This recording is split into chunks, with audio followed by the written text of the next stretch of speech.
fabulous fall day here in Southern Ontario, which puts us all in a really good mood. This is the Sportsline Podcast. We appreciate you watching or listening. I'm Bubba O'Neill on the CHCH multimedia platform. As always, this podcast is a space for the outstanding athletes, coaches, and sports executives that got their start right here in Southern Ontario. But today we're talking about what really is the game of the year that's happening Friday night right here in Hamilton. Let's talk to a Winnipeg native that quite honestly is living out his dream. Out of old Ryerson University, now known as Toronto Metropolitan University, this fella has crafted a career on radio along with local and national television. Derek Taylor is a character and a professional. And after gaining experience as the play-by-play announcer for the University of Manitoba, his microphone talent was recognized by not one, but two teams in the Canadian Football League. Hey, we've had all kinds of Ticats talk around these parts of late, so in the interest of fairness and balance, let's bring in the voice of the Winnipeg Blue Bombers, Derek Taylor. Pleasure, my friend. It is great to be back with you. Thanks for having me. Right on, DT. I'm going to trust you just got into your hotel, a good flight. Yeah, everything was okay? Yeah, I have this thing where I hope to be asleep before it takes off and wake up just before it lands, so mission accomplished today. I did kind of see you peek up a little bit there just before we got on air. Can you let us know, is that a Dolly Parton t-shirt that you're wearing? It is. My wife is an enormous Dolly Parton fan, like enormously so. So she got this t-shirt. I forget where or when she got it, but yeah, she got it. It didn't fit her, so she said, "Hey, how would you like this t-shirt?" And I said, "Hey, that works for me." So yeah, it's pretty good. We're all searching for the cool tees nowadays and looking good in that, buddy. Hey, let's talk about a couple of things before we get to the game. I think people don't really know about you because, and I think probably a lot of people are happy to see you because it's been a while here in these parts to see you on TV. And you've been primarily on radio since 2019. And again, most folks in Southern Ontario recognize you as the anchor at TSN. You did a lot of work on the CFL on TSN broadcast. But before that, there was this. If you had one food in your fridge for the rest of your life as leftovers, chili, pizza. That's what you'd have? Which one would you pick? Oh, well, it would definitely be pizza. You'd go. I would go chili in that, but I think that's a good. Oh, so much chili. But those are two great leftover foods. So much chili. It would be the perfect food. Perfect to have in the fridge. Just heat it up. Oh yeah, look at Eva Kovacs and Mike Conkin, and there he is. Yeah. Look at you as the prankster on global morning television, my friend. When do those days, when was this? So that was 2012 to 2014. So we started that show in early 2012, and then November of 2014 when I left for TSN. So I'd been at Global for quite a while doing the Fox Soccer Report, but then I wanted morning hours, which sounds crazy, but my wife worked morning hours. So I thought, oh, well, if this has an opportunity for me, and yeah, working with Eva and Mike was incredible, right? If you've ever done those morning hours, you know you need the right people with you, both on screen and behind. And yeah, they were a delight. We're all still friends to this day. So those were such good memories. And you're a media family. Your wife's in television too, is she not? She was for a long time. Yeah. Okay. Fiona Odlum was she was the helicopter traffic lady in Winnipeg. She did some when she was out in Toronto as well. Yeah, she just recently left to take a job on the other side with better hours because she doesn't have to get 15-hour flight delays coming back from Vancouver like I have this season. So she's left the nonsensical hours behind, bless her heart. You know, we talk about what you've done on radio and being in the Canadian Football League, and I know that football is a passion of yours, and being able to, we look at I think the big franchises, and all due respect to so many of the other places, I think that, the most passionate places are certainly Saskatchewan, Regina, and Winnipeg and Hamilton, and somehow you've monopolized two of the play-by-play jobs there. You were with the Rough Riders, and then you ended up with the Bombers. You have to admit, based on the Banjo Bowl, that's almost sacrilege, DT. It really is. It was a hard transition to make, and you just have to hope that everybody is kind of okay with it. And there's some Rider fans who won't get over it, and there's some Bomber fans who are still kind of would take shots at me for representing the Riders for a few years. But I kind of just wanted to do play-by-play, right? And when the opportunity came up in 2019 with that Riders job, my wife was already working in Saskatchewan. She loved it there. So we're like, hey, why don't we move to Regina? And we can both have jobs there. And we loved it. Like, we literally loved Regina. And those were some pretty fantastic years for the Riders, right? 13-5, went to the West Final, 9-5, beat the Stamps in the West semifinal, then lost the West Final to a super-powered Winnipeg team. But those were some pretty glorious years. Okay, pandemic obviously took a little bit out of there, but you know, the football was pretty great during my time there. So we loved it. We would still be there if we could. Yeah. Could you tell me about the first game you did as a play-by-play guy of the Bombers against the Rough Riders? Oh gosh, would it have been I feel like there was a trip to Regina in the preseason in 2022, and if not, it would have been Labor Day. But I feel like it was a 2022 preseason trip, and then it was. I was like, well, is this going to be awkward because left and came back? But like the crew behind the scenes, the folks I used to work with at the radio station were fantastic. My old color commentator partner Luke Mullender was great. It was easier than I thought it was. I had a good relationship with the folks in the Riders organization. So Ariel Zur, who handles all their communication, she's been nothing but great to me along the way. So it was, I had some uncomfortability about it, thinking, might this be something? But then no, it wasn't. And then this is I think a pretty solid move I'd recommend to anybody. When it came to the Labor Day game, I agreed to be in a dunk tank for charity. So I was just savaging the Riders with Bombers related trivia, and people were hammering balls at the dunk tank and dunking me into some not really clean water. So I think that may help me endear myself back to them just a little bit. For broadcasters like us, it's certainly great to have someone as your partner who played the game. I know I've got Mike Daly on the Ticats audio network, who I work with on game day. And you talked about Luke Mullender, who's as outspoken as anyone. And Doug Brown as well, too. He really knows how to bring it.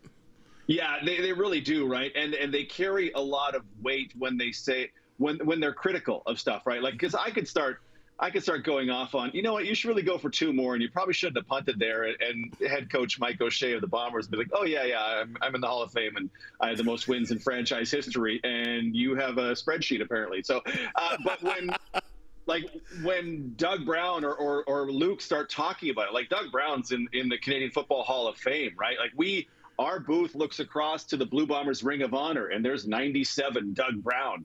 So there's a real gravitas to that. So when he gets fired up about something, like it's for real. And then when he and I agree on something, I feel like I'm a little smarter that day. So yeah, no, it's great because while I'm building up my own credibility with the audience, these guys who they have known and loved and may well have jerseys of, their credibility is long established. So it helps us as a broadcast duo for sure.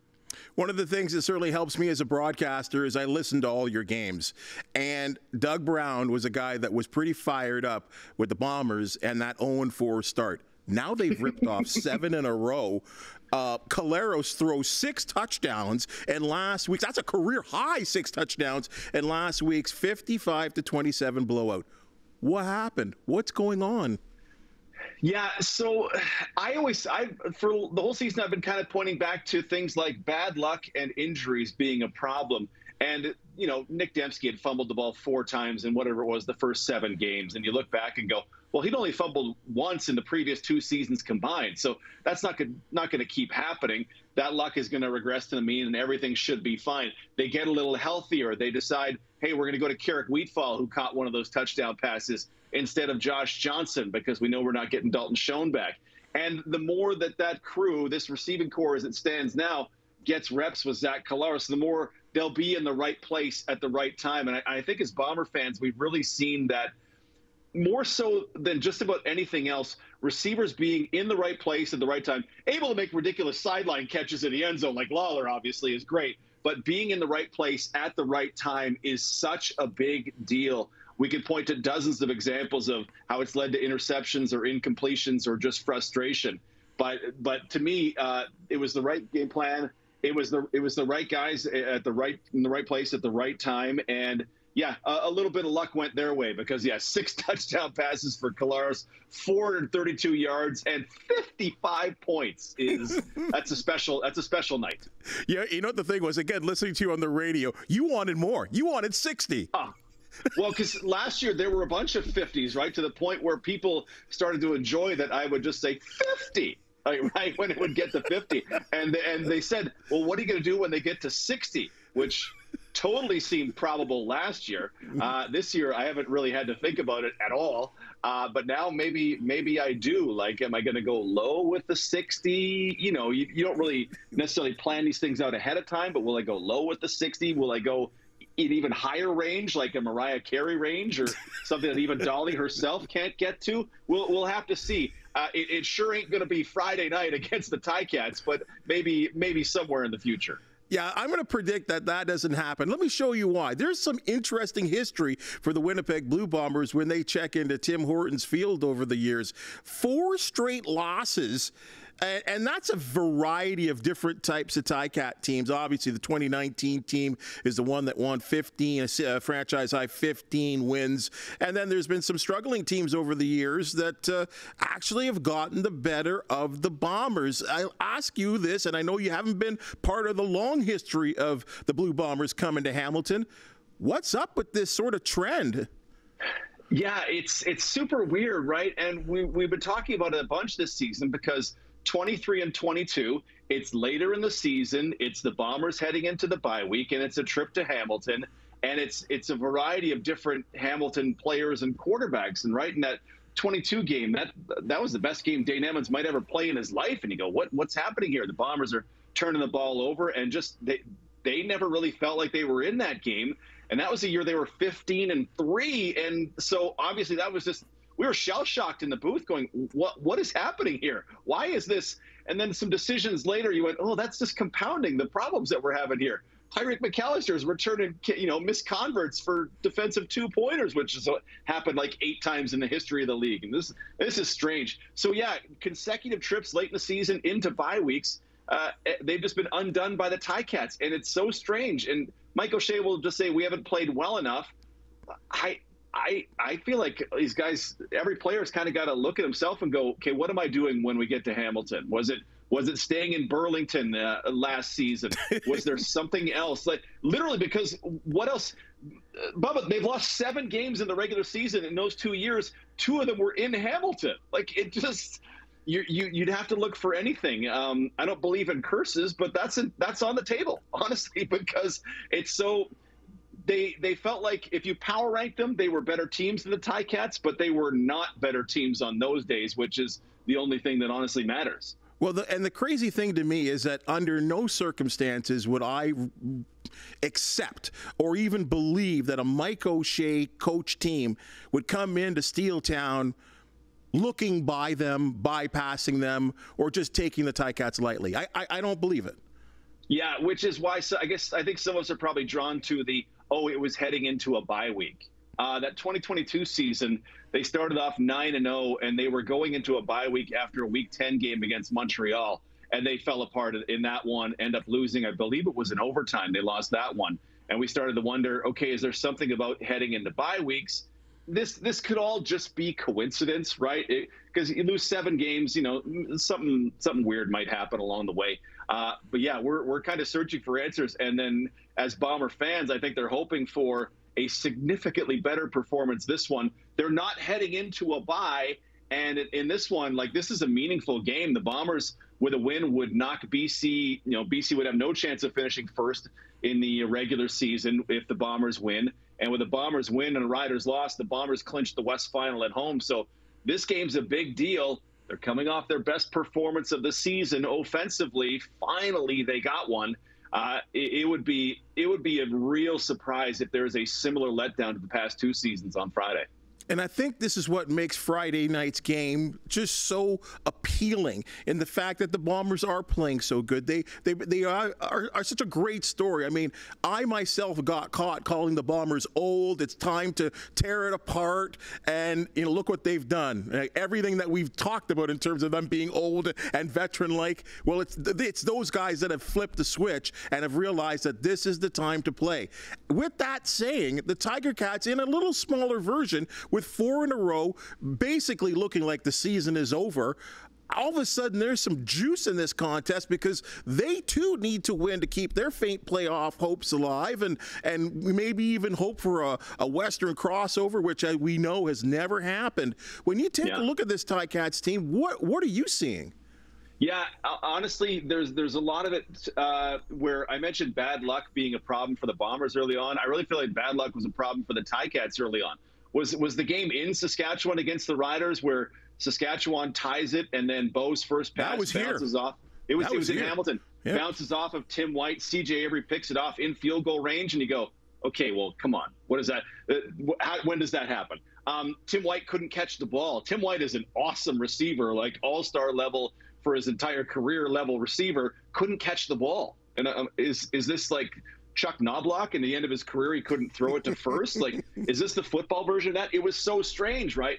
That's obviously been rectified. You're getting some, real offensive performers. Keandre Smith has had some real peaks. Shamar Bridges, is rookie of the year level play, right? So you take that, you iron out some stuff, you get thrust into Bo Levi Mitchell back at quarterback after the Taylor Powell injury. And then, if you remember the Hamilton game in Winnipeg, like Chris Jones did some things in that game. They picked off Kolaris 3 times. Zach on one play had no idea what is this? What am I looking at? I'm so frustrated that what is happening? It's Chris Jones stuff, but I haven't seen this, right? So everything kind of goes in their way. So when bad luck fades, and I don't know if they're necessarily trended into good luck or even just average luck, but when the bad luck of the one drop ball essentially costs you the game, when that stuff fades and you can get back to, okay, who are we really? Oh, we're a team that we can mash the ball with Greg Bell pretty well. We have weapons at receiver, absolutely. And Bo, if the Bombers, do their 3-man rush, drop 9 against Bo, he's just going to navigate the pocket and wait for some spots. And Tim White's going to run 6 routes and pop open and bang, there's 25 yards. You go, okay, yeah, this is a team that has some talent. And just, I just feel like the football gods got in their way. I don't know how to describe it any more so than that. Well, it's true that you do bring up that game against I believe that was mid-August when the Ticats went to Princess Auto Stadium, and it was I couldn't believe, because it was Chris Jones is officially calling the defense his first game, and it was an unbelievable difference. And you talked about it, the 3 turnovers, and the fact that the offense was able to move the ball, probably because of the fact they weren't always at their own starting drives at their own 10-yard line, right? They were able to get some shorter drive starts, and Bo Levi Mitchell looked sharp. And quite honestly, the fact that they kept the Bombers out of the end zone for the better part of 59 minutes, that was a close call, that game. Yeah, that's a real thing that's going on in the CFL right now. And folks who maybe didn't see the first game will see it tomorrow with the Bombers. Like, any second and long situation, they're dropping everybody into coverage. And Chris Jones in that game, it was a lot of 3- and 4-man rushes, and 8 and 9 dropping into coverage, because we're going to keep the top on you. You're not going to be able to stretch us down the field. And 2, good luck finding the holes in 9 guys. And Zach is phenomenal at things like that, but it got him that day. And then you add in the one interception that bonked off a guy's helmet. What do you do about that, right? You're going to see 2 teams that are really trying to suppress the big play. And, when you find it, when they get a chance to find it, when there's a bust, which quarterback is going to be able to hit it will be very interesting and might well decide the game, because Bubba, both these teams have guys that can break games wide open with a single play. Bam, 75 yards, touchdown. But will Chris Jones, will Jordan Younger let those be available just with how they're going to play this game? Like, when I think of Bo's career, there's no point in blitzing Bo Levi Mitchell. There's just no point. Yeah, because he's not as much as he's not a scrambler or a runner like Michael Riley, his old running, his old, ally or whatever, opponent earlier on in his career, to a Taylor Cornelius or a Vernon Adams.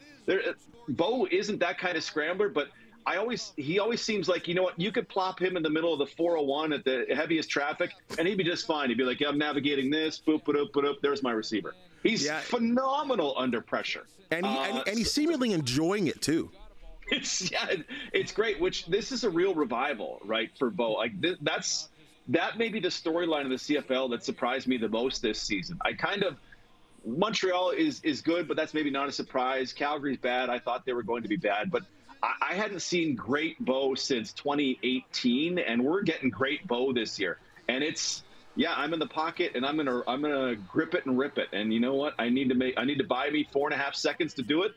I'm gonna 4.5's a little exaggeration, but you know what I mean. He can really make things work, and when you add all those extra elements around him, and it's 2024 in the CFL. If the line can hold up enough, because a lot of teams are just, let's hold up just enough to keep them alive. Things. I mean, you're seeing what Hamilton could be these last 4 weeks. A lot of people, and there's a lot of discussion that's gone from local to national about Bo possibly being a candidate for the East for the most outstanding player award in the Canadian Football League. And of course, there's several arguments and tentacles to that.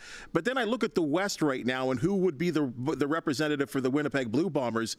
I mean, you got a phrase that you call Brady ball, and of course, Brady Oliveira has really cranked up his game. But then on the back end, defensively, there's the rookie Tyrell Ford, who's got 6 interceptions. I'm going to ask you straight up, because I'm hearing splits within this discussion from the play-by-play announcer of the Bomber. Who's the Winnipeg MOP? Yeah, I think if we voted today, for me, it would be Brady Oliveira. But you're right, like it's Brady and it's Tyrell Ford. Like Ford has been fantastic on that back end with the 6 interceptions and some big game-breaking ones. But I mean, Brady's giving us, as Bomber fans, he's been kind of the driver of some of these wins along the way. And that touchdown against Edmonton last week was one of those signature plays that I think voters will remember of. He broke a tackle and he pulled the ball away from a guy trying to strip it from him. And he broke another tackle and somehow he kept his balance and then he powered into the end zone. That's one that as a voter, you'll kind of remember in your mind and go, yeah, that's my guy. I think ultimately it goes to Brady in the end because it ends up being an offensive award. But Tyrell Ford would be a tremendous candidate with the year he's had in the corner. His first year back from the NFL, he was, the field side corner in day one on training camp and has never given up that spot. He and Evan Holm are such a great duo on that side. They work their calls out and they're all over everybody. And yeah, I don't want to discuss what's going to happen in free agency because they're both free agents. Don't anybody take them away because we love them. But yeah, for me, it just at this moment, it's Brady because, Bobby, I've talked about this with you before. I'm not the biggest guy on the importance of running backs in the CFL because it's an almost 70% passing game. But there are wins the Bombers would absolutely not have if Brady wasn't such a beast. So right now, there are still probably two meaningful games to go for the Bombers. It's Brady and then Tyrell and then probably a gap to Willie Jefferson in third. But still some stuff could happen. And this is just the craziest MOP year I can remember in my lifetime. Well, the fact that we have even more than one defensive person in the CFL that people are talking about for MOP, because it just doesn't happen. It's generally that quarterback award, and people believe that the most outstanding defensive player that takes care of the MOP award right there with the defensive award. But yeah, it is certainly wide open. The fact that we're talking about a quarterback that's playing on a sub 500 team that's been who's been outstanding, but that's how close it has been this year. Parity is not only in the Canadian Football League, but it's in the awards banquet as well too. Should be a fun one. And also what should be a fun one is Friday night's contest. It's the Winnipeg Blue Bombers and the Hamilton Ticats, two of the hottest teams in the Canadian Football League. And I'll tell you, Derek, I know you're going to have provide a good call for your listeners as well too. Certainly appreciate your time. I'm glad you got here nice, safe and sound. Hopefully I can find you tomorrow because that's going to be a big one to talk about tomorrow. And let's just hope for a good game. Yeah, and just for all Bomber fans, and this may not apply for Ticats fans, but I just hope the Bombers don't just lay an egg like they have the last couple of years. It's been rough to watch on this side. It's been probably pretty great to watch on that side. I would love a good football game because, man, this is so meaningful playoff-wise for both teams that I want to see both teams at their best, and let's go. We need it more than you do.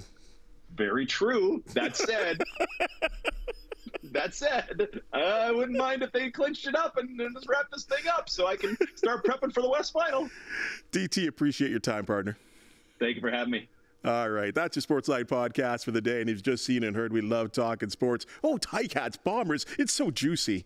If you do know of an athlete, team, or event to promote the Sportsline podcast, we want to hear from you. Hit the thumbs up, like, and subscribe button. In addition, be sure to check out the other podcasts we do have to offer, like Trending Now and Newsmakers with Louis Butko.